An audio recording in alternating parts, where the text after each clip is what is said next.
Bagi para guru dan jamaah sekalian, mari sama-sama kita ikuti acara selanjutnya, yaitu tausiah yang insya Allah akan disampaikan oleh guru kita Al-Mukarram Muhtaram Kiai Haji Ihya Ulumuddin, atau dengan nama terkenalnya Kiai Haji Jaka Tingkir. Walifal masyhur. Shallu ala Muhammad.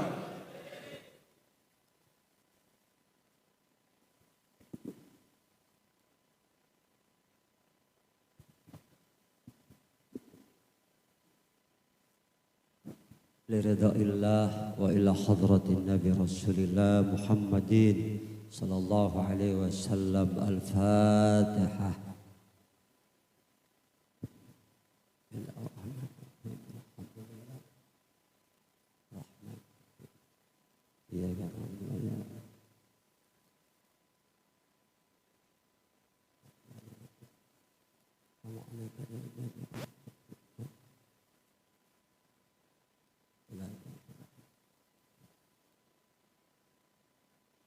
Assalamualaikum warahmatullahi wabarakatuh.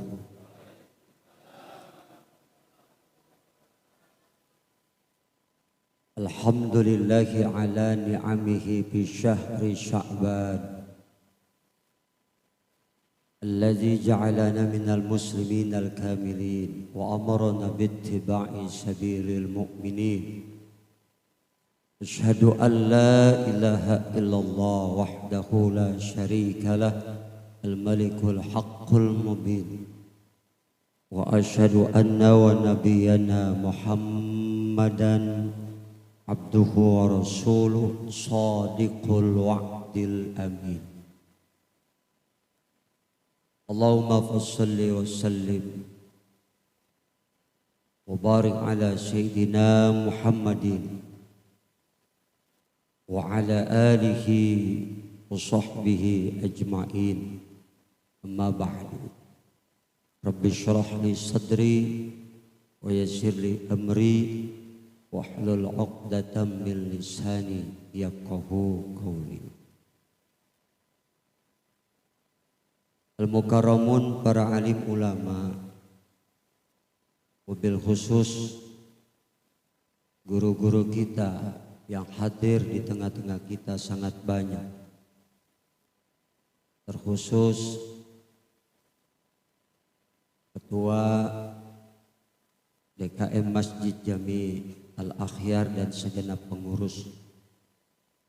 Yang mulia guru kita Akanda Dr. Andes Haji Mulyadi Effendi dan khori kita yang sudah tidak asing lagi, yang rasanya hati bergemuruh mendengar beliau jadi imam. Itu suatu tanda ada iman di dalam dada kita. Mudah-mudahan insya Allah iman kita semakin bertambah mendengarkan ayat-ayat suci Al-Quran yang tadi sudah kita dengarkan sama-sama. Para jamaah dan segenap pengurus FS3G yang insya Allah semuanya dalam lindungan Allah Subhanahu wa Ta'ala. Bersyukur kepada Allah Subhanahu wa Ta'ala. Alhamdulillah, pagi menjelang siang ini kita hadir bersama-sama dengan sholat subuh berjamaah sebagaimana yang rutin kita laksanakan. Semoga amal ibadah kita ini diawali dengan sholat subuh berjamaah, dan sebelumnya kita awali dengan sholat-sholat sunnah. Semoga insya Allah mendatangkan keberkahan buat kita semuanya. Terima kasih saya haturkan kepada segenap pengurus FS3G dan Masjid Al-Akhyar. Alhamdulillah pagi ini mendapat kehormatan. Mudah-mudahan apa yang saya sampaikan ada manfaatnya, dan semoga kita semuanya bisa menjalin tali silaturahim di antara kita ini dengan niat karena Allah, sehingga mudah-mudahan akan semakin memperkuat ukhuwah Islamiyah di antara kita. Para bapak dan ibu, para guru dan jamaah sekalian, ada hal yang sangat istimewa di bulan Sya'ban yang sangat mulia ini, di mana Sya'ban ini adalah jembatan untuk kita menuju kepada salah satu bulan yang paling diagung-agungkan, yaitu bulan suci Ramadan. Bulan ini Allah sediakan buat kita hambanya sebagai persiapan untuk menapaki dan memantapkan diri dalam menyongsong bulan suci Ramadan yang kita nanti-nanti. Sya'ban ini asal kata sya'aba dengan wazan fa'lan. Dikatakan demikian karena menurut Syekh Ibnu Duraid banyak percabangan di dalamnya. Kenapa dinamakan Sya'ban? Li'annahu yatasya'abu fihi khairun kasir. Karena banyak bercabang-cabang kebaikan pada bulan ini. Begitu istimewa bulan ini, sehingga bulan ini dinamakan bulannya Nabi kita Muhammad sallallahu alaihi wasallam. Kalau Rajab yang kemarin kita sudah lalui adalah bulan Allah, dan juga memiliki keistimewaan. Di dalamnya ada satu peristiwa, yaitu di Isra dan Mi'rajkannya Nabi kita Muhammad sallallahu alaihi wasallam. Sehingga inti dari peristiwa tersebut adalah turunnya perintah salat. Salat ini ibadah yang sangat diutamakan. Yang kata Nabi, awwalu ma yuhasabu bihil 'abdu yaumal qiyamah as-salat. Yang pertama kali nanti akan dimintakan pertanggunggan jawab oleh Allah pada hari kiamat kepada semua kita hambanya adalah salat kita.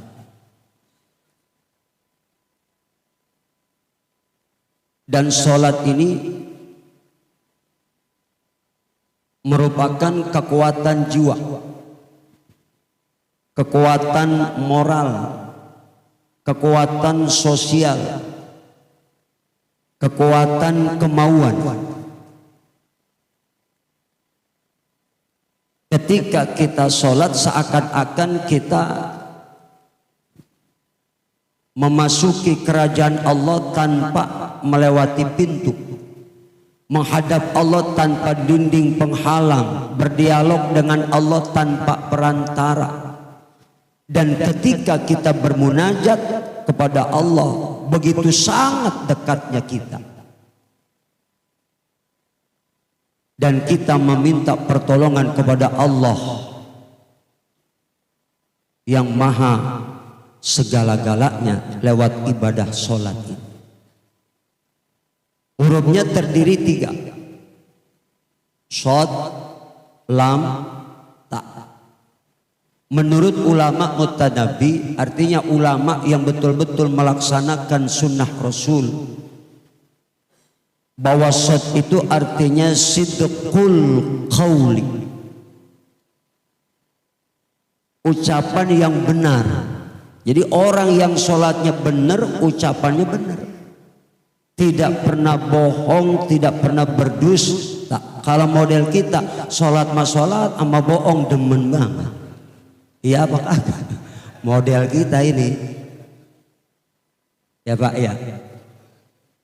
Orang yang ucapannya benar, enggak melebihi, enggak mengurangi. Ini yang kita takutkan, karena setiap ucapan kita, apapun yang kita punya, nanti semua bakal dihisap oleh Allah. Nih saya ngomong begini nih, direkam. Jangan dikira nanti enggak dihisap apa yang saya omongin. Dihisap Pak.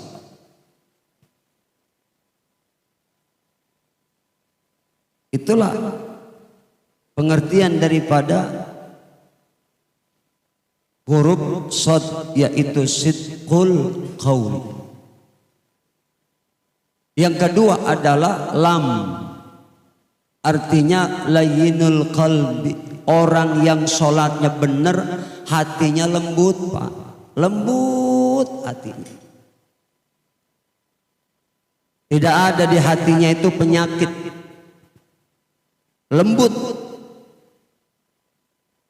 Tidak ada emosi, tidak ada penyakit dengki, tidak ada. Lembut, nggak pernah kasar. Sama orang baik bawaan. Kalau tuh orang yang ahli sholat kaya, pengen yang bagi mulu. Kalau ada orang sholat dia kaya tapi pelit, sholatnya belum bener. Kan banyak orang sholat kaya tapi pelitnya 19 setan. Banyak apa enggak? Di mana?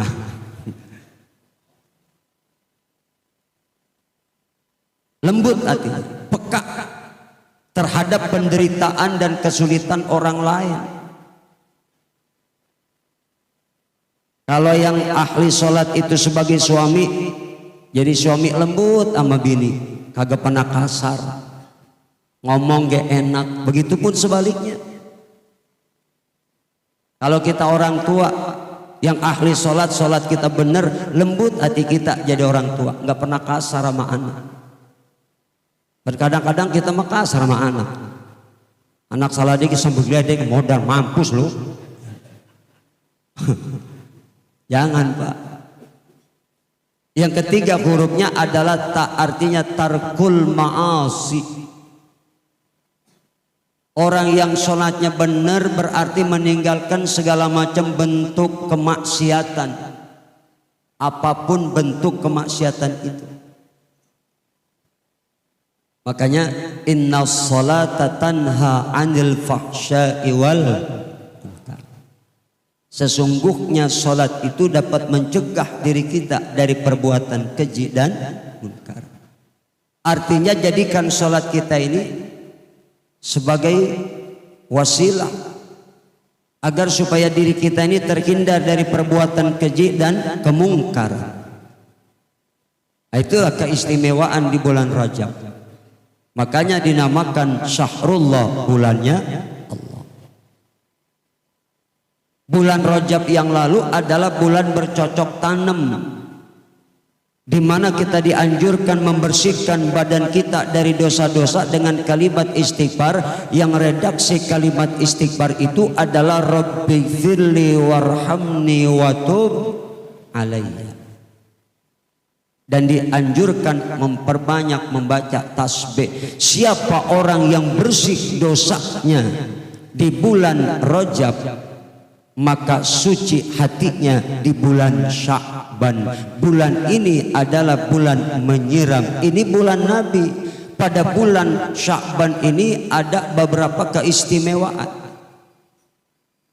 Apa diantaranya? Pertama,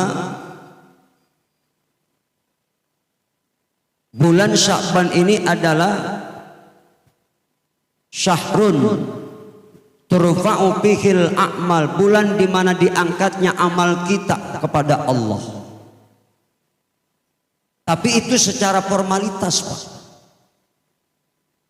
Walaupun catatan amal kita enggak dilaporin kepada Allah lewat malaikat, Allah Maha tahu. Betul gak? Iya, andai kata tidak dilaporin, pakai dah. Orang sini kan ngerti ya. Andai kata tidak dilaporin, Allah Maha tahu. Allah Maha tahu. Dilaporkan. Makanya Nabi sangat suka ketika catatan amalnya dilaporkan, fa inni shaim, dalam keadaan berpuasa. Maka pada bulan ini kita dianjurkan untuk apa? Banyak berpuasa sebagai warming up. Apaan tuh? Itu dia. Gua tahu. Sebagai bulan pemanasan supaya nanti Ramadan datang kita puasa kagak kaget, Pak. Lambung kita nggak kaget. Karena udah diawali puasa sunnah di bulan Sya'ban, nggak kaget nanti. Kan nanti biasanya begitu Ramadan datang puasa, kan kita kadang-kadang kaget. Perut ini kaget. Ada yang kadang-kadang lupa. Baru puasa sehari, bangun tidur, dia makan, dia minum. Dia makan, dia minum. Udah sepiring mentung baru ingat lagi puasa. Kagak ngapa-ngapa, lah lupa. Asal jangan pura-pura lupa. Ya. Bulan dimana diangkatnya catatan amal kita, dilaporkan kepada Allah. Dan pada malam nisfu Sya'ban itu ditentukan segala-galanya oleh Allah. Jodoh kita, rezeki kita, mati kita, apakah kita termasuk orang yang beruntung atau tidak, ditentukan tuh malam itu sampai nanti datang nisfu Sya'ban di tahun yang akan datang. Yang ketiga, keistimewaan bulan Sya'ban ini ada sebuah pengalihan arah kiblat. Dulu itu kiblat menghadap ke Masjidil Aqsa di Palestina. Nabi itu selalu menanti turunnya wahyu, akhirnya datang juga sehingga arah kiblat dipindahkan menghadap kiblat yang ada di Masjidil Haram. Bulan ini bulan menyiram, dan pada bulan ini turun ayat Innallaha wa malaikatahu yusalluna 'alan nabi.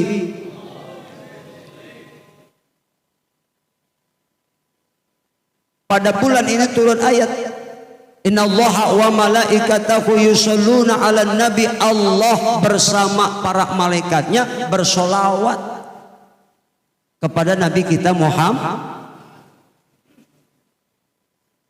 Yusalluna terus kagak berhenti-berhenti.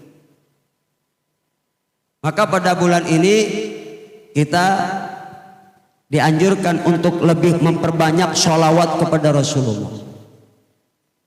Insya Allah. Karena begitu luar biasa keistimewaan sholawat, Pak. Doa tanpa diawali sholawat, ditutup dengan sholawat, ngatung kagak bakalan nyampe. Mau doa sepanjang apa kek, kalau tanpa sholawat nggak ditutup sholawat nggak bakal nyampe.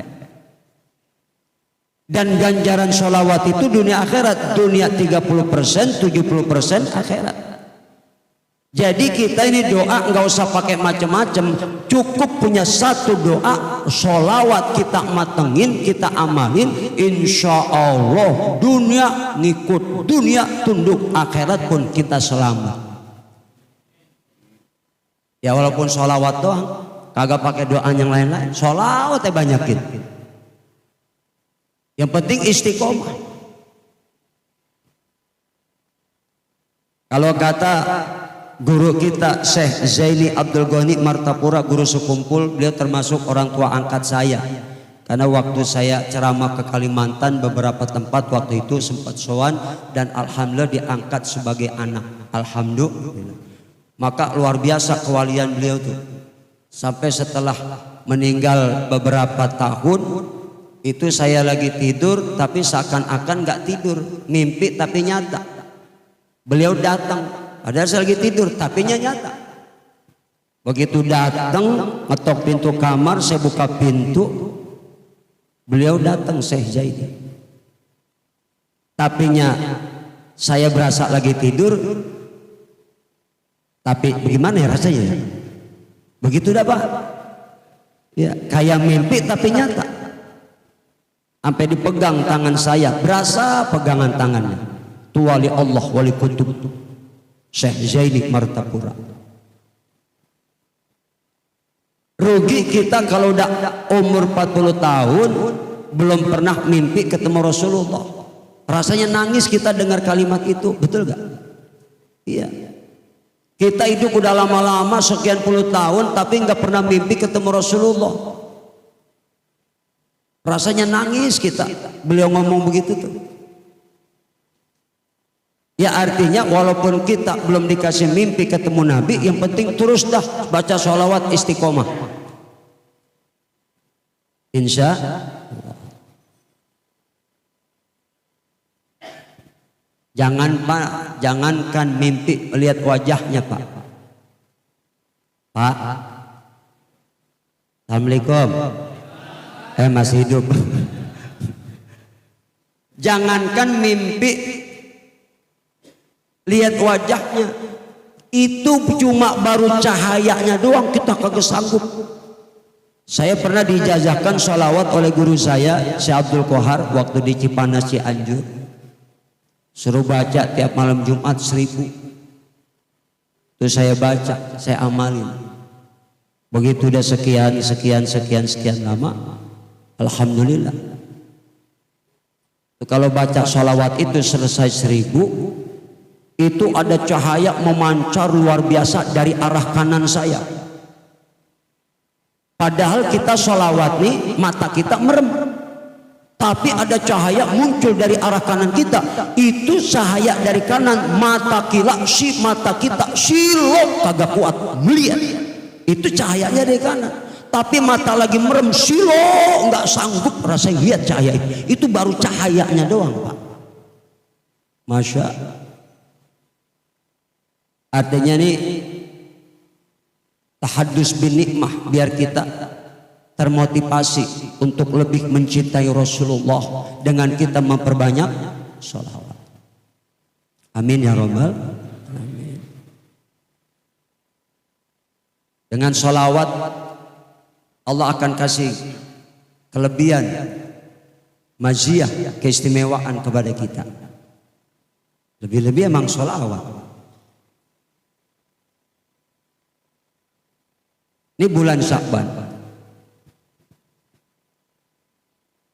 Jadi siapa orang yang suci hatinya di bulan Sya'ban ini, maka nanti begitu Ramadan kita puasa dan kita isi Ramadan dengan aktivitas ibadah dengan keimanan dan keikhlasan, maka akan suci ruh dan jiwa kita pada bulan Ramadan. Setelah Ramadan berlalu, insya Allah kembali kita kepada fitrah kita, kepada kesucian kita. Amin. Karena memang tujuan ibadah kan biar supaya hati bersih Pak. Betul gak? Pun biar hati ini bersih. Karena inna fil jasadi mudghah, dalam tubuh kita ini ada segumpal daging Pak, yang apabila segumpal daging ini baik, seluruh anggota tubuh kita baik. Kalau segumpal daging ini rusak, maka seluruh anggota tubuh kita ikut rusak. Ala wahiyal qalbu, itu yang kata Nabi, qalbu. Jadi qalbu itu maknanya dua. Secara syariat baik dan buruknya berdampak kepada jasad dan tubuh kita. Tapi kalau diartikan secara lugawiyah, qalbu itu bermakna jantung. Kalau darah yang mengalir di jantung kita ini bersih, badan kita sehat. Tapi kalau darah yang mengalir di jantung kita kotor, maka akan menimbulkan berbagai macam penyakit. Mau penyakit ringan kek, lebih-lebih penyakit berat. Kayak stroke, penyakit berat. Lah stroke penyakit berat, jangankan stroke, setengah stroke berat Pak. Bener ini, bener bakal.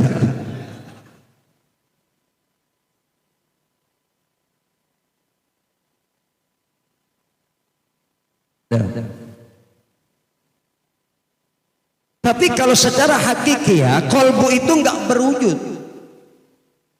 Tapi kalau ada orang yang berbuat salah dan dosa berdampak kepada kolbu itu, maka kolbu itu akan ada noda hitam. Semakin banyak dosa dan maksiat yang dilakukan seseorang, kolbu itu akan semakin hitam sehingga sulit menerima hidayah Allah, sulit untuk menerima pancaran nur Allah. Orang kalau hatinya suci bersih, la tantur ila malakutis sama, bisa Allah perlihatkan. Hati itu bisa melihat apa-apa yang ada di alam gaib. Artinya orang kalau hatinya suci, Allah perlihatkan sesuatu yang belum terjadi, sehingga orang itu bisa mukasyafah. Pak, mukasyafah, Pak, mukasyafah. Muka lu.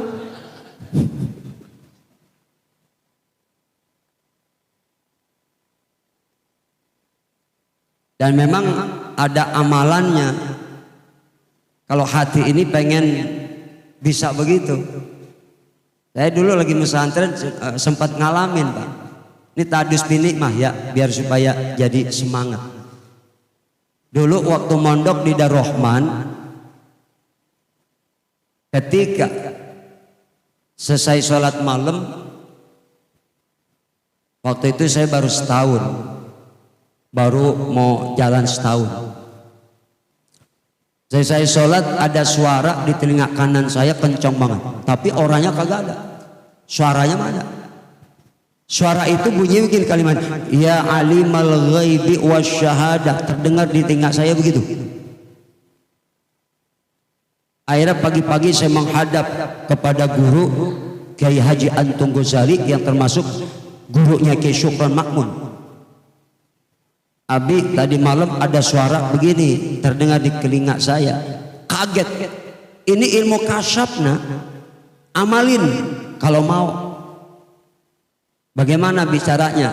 Kalau perlu puasa Senin Kemis atau puasa berapa hari, baca tiap habis sholat 100 kali.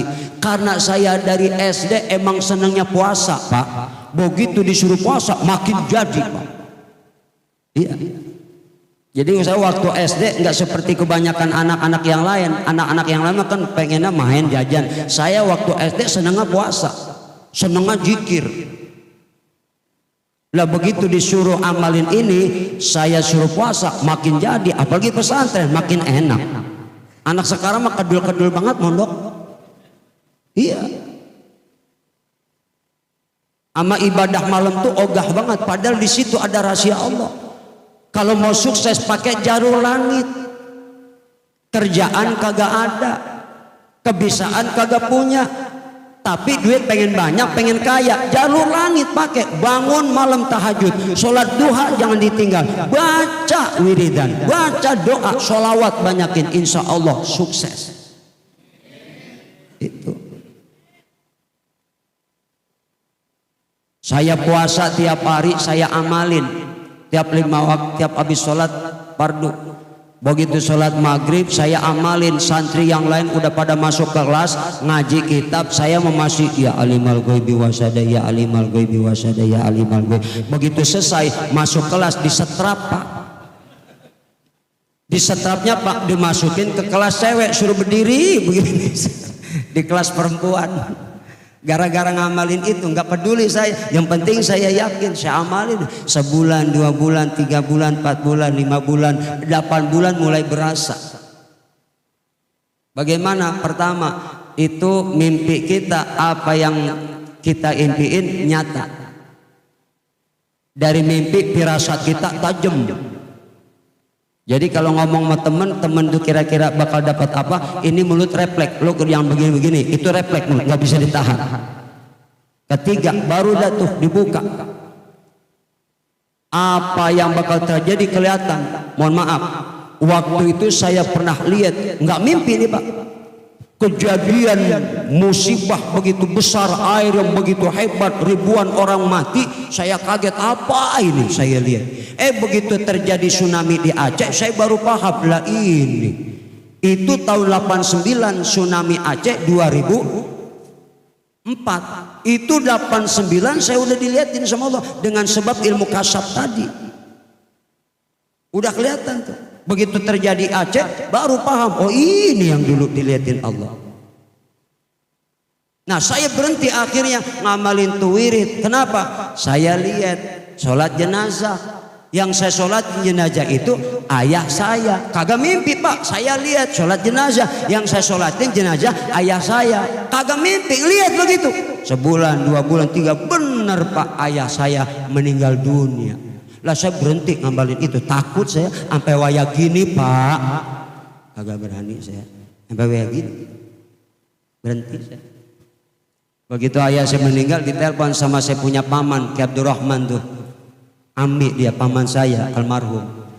Begitu ditelepon, kata dia, pulang ya. Iya Bi, Abeh meninggal ya. Nangis saya. Dia kaget, lalu tahu lah 3 bulan yang lalu udah tahu. Tuh, itu namanya ilmu kasyaf. Sebenarnya nggak boleh itu di bawah 40 tahun karena ilmu berat, mestinya 40 tahun ke atas. Ayo dah bapak-bapak nih yang udah 40 tahun ke atas ya, apa-apa diamalin dah ya, insya Allah terjadi mbah.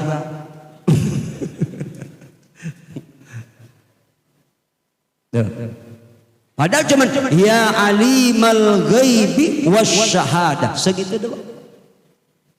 Puasa, tirakat, amalin insya Allah dibuka sama Allah sehingga nanti punya laduni. Apa orang lain gak ngerti kita ngerti, orang lain gak bisa kita bisa gitu. Ya dah yang tua-tua. Kalau santri-santri jangan dulu ya, ngeri. Ngeri. Yang udah tua-tua nggak apa-apa, yang udah tua-tua nggak apa-apa. Baca dah, amalin, saya jajahin.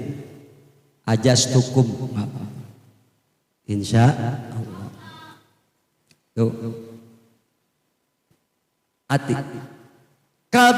Kalau menurut Imam Ghazali dalam kitab Ihya bahwa qalbu itu artinya ruh, qalbu itu artinya akal, qalbu itu artinya nafsu. Ruh itu hakikatnya ruh Nabiuna Muhammad,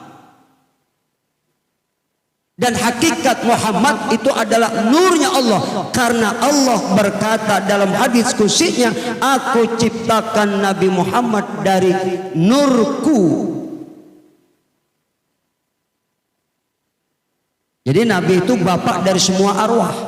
Beda kalau Nabi Adam, bapak dari semua manusia. Karena Nabi Adam dicipta oleh Allah, itu jasadnya dulu apa ruhnya dulu? Hah? Nabi Adam dicipta Allah, ruhnya dulu apa jasadnya dulu?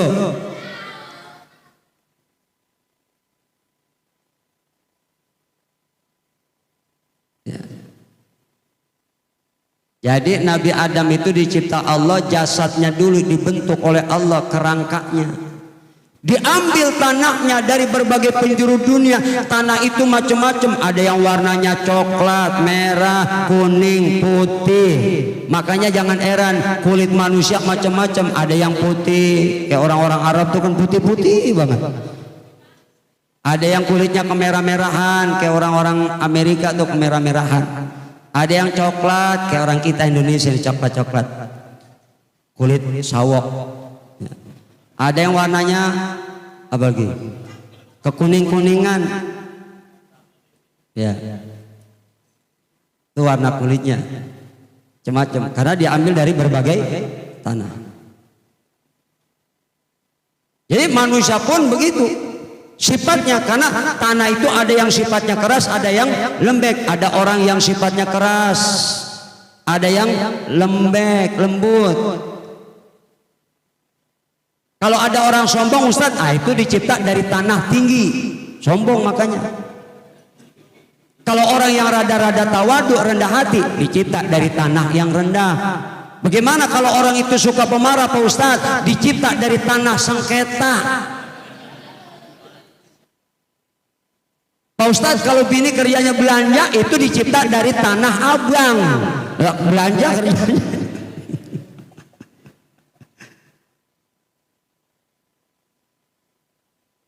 dibentuk kerangkanya dulu, jasadnya dulu, baru ditiupkan ruh. Setelah sempurna Nabi Adam, diusap zohra punggung Nabi Adam, maka keluar dari punggung Nabi Adam itu ruh miliaran sekecil semut. Ketika ruh itu ada yang keluar bercahaya, ditanya Jibril, itu ruh siapa? Ruh Nabi Daud. Berapa tahun umurnya? 60 tahun. Maka dikasih ditambahin umur 40 tahun. Jadi Nabi Daud umurnya 100 tahun. Lalu di mana itu ruh ditempatkan? Di alam, satu alam namanya alam arwah. Pada saat di alam arwah itu ada sebuah perjanjian. Allah bertanya, alastu birabbikum qalu bala syahidna. Apakah aku ini Tuhan kalian? Benar ya Rabb, engkau adalah Tuhan kami. Jadi kalau Nabi Adam dicipta jasadnya dulu, baru ditiupkan ruh, masuk ke otak, muter sekian lama di otak, mulai berfungsi itu otak. Masuk ke mata, turun ke mata, bisa lihat. Ruh itu turun ke tangan. Ini Nabi Adam pengen cepat-cepat megang, pengen cepat-cepat megang. Masuk ke hidung, bersin, bersin. Tuh.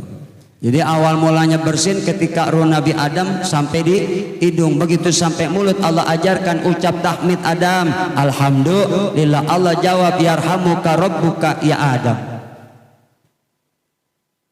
Begitu ruh masuk ke perut, baru mulai berasa keroncongan tuh perut Nabi Adam. Ini saya tanya nih bapak-bapak, ruhnya udah di perut belum? Hah? Udah, berarti udah keroncongan. Udah berarti. Sampai ke kaki, lompat. Nah, beda kalau kita ruh dulu baru jasad. Kenapa? Tadi itu setelah diusap punggung Nabi Adam, keluarlah miliaran ruh. Di situ termasuk ada ruh kita. Baru dicipta jasad kita. Nah, kalau Nabi Muhammad bapak dari semua arwah, karena Allah nggak akan ciptakan langit bumi dengan segala isinya kalau Allah tidak menciptakan Nabi kita Muhammad sallallahu alaihi wasallam. Mudah-mudahan bulan ini kita bisa lebih memperbanyak sholawat dan banyak berbuat kebaikan untuk menyambut datangnya bulan suci Ramadan. Asal kata Ramadan artinya panas membakar, Ramadan pembakaran. Maka nanti pada bulan Ramadan dibakar dosa-dosa kita dengan ampunan Allah. Maka Ramadan pun punya keistimewaan apa? Nuzulul Quran. Wa nunazzilu minal Quran.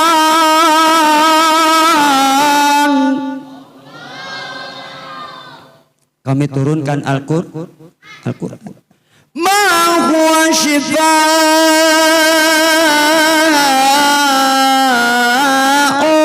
wa rahmatun lil mu'minin. Untuk menjadi obat, menjadi rahmat.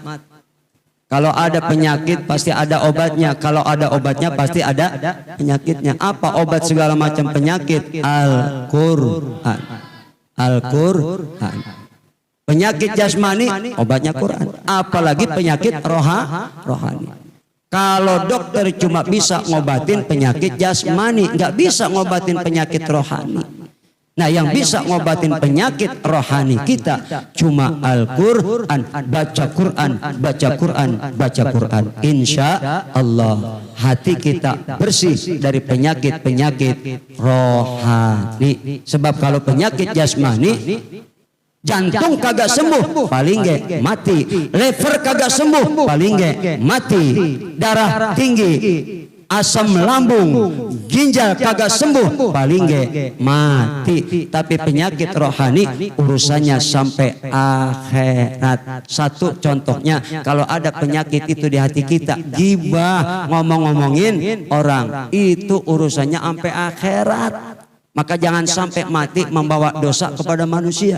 Kalau dosa sama Allah sekian banyak, Allah ampunin asalkan ada kesempatan tobat. Tapi dosa kepada manusia, ada orang kita omongin, kita zolimin dengan ucapan dan perbuatan kita, lalu mati belum sempat minta maaf dan orang itu nggak maafin kita, pahala kita habis, kita termasuk orang bangkrut. Dikasih tuh pahala buat orang yang kita omongin, buat orang yang kita zolimin. Na'udzubillah min astagfirullah. Semoga insya Allah hati kita bersih.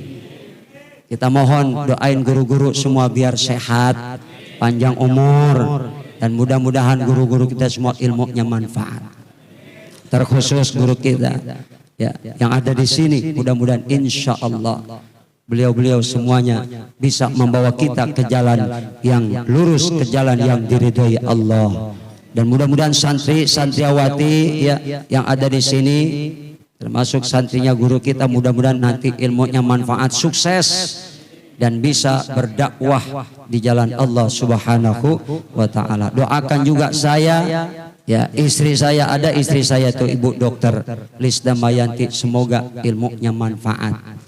Sejak nikah saya bilang, mama berhenti jadi dokter, ikutin papa ceramah kemanapun ikut. Dua yang mama jangan ikut. Pertama, kalau papa diundang ceramah ke lubang buaya, mama jangan ikut lubang buaya, bayar berapa ge oga. Yang kedua, kalau diundang ceramah ke Kalideres, mama jangan ikut, kita nganyut berdua. Alhamdulillah nurut Pak. Walaupun ya beliau dokter spesialis bedah, alhamdulillah nggak matre. Kalau beliau matre nggak bakalan berhenti jadi dokter. Kenapa? Dokter bedah sekali bedah kepala orang 1 miliar. 1 miliar. Ada orang undang ceramah 1 miliar ada? Kagak ada. Kebanyakan panitia nawar mulu. Ya kayak ya. Ya nggak kayak nawar mulu. Lah ngundang kiai pakai tawar menawar. La ilaha illallah. Mudah-mudahan insyaallah ada manfaatnya. Amin ya rabbal alamin. Sekian, terima kasih. Al-Fatihah. Alhamdulillah. Ar-Rahmanir Rahim. Iyyaka na'budu wa amin. Terima kasih bil hidayah wa taufik. Assalamualaikum warahmatullahi wabarakatuh.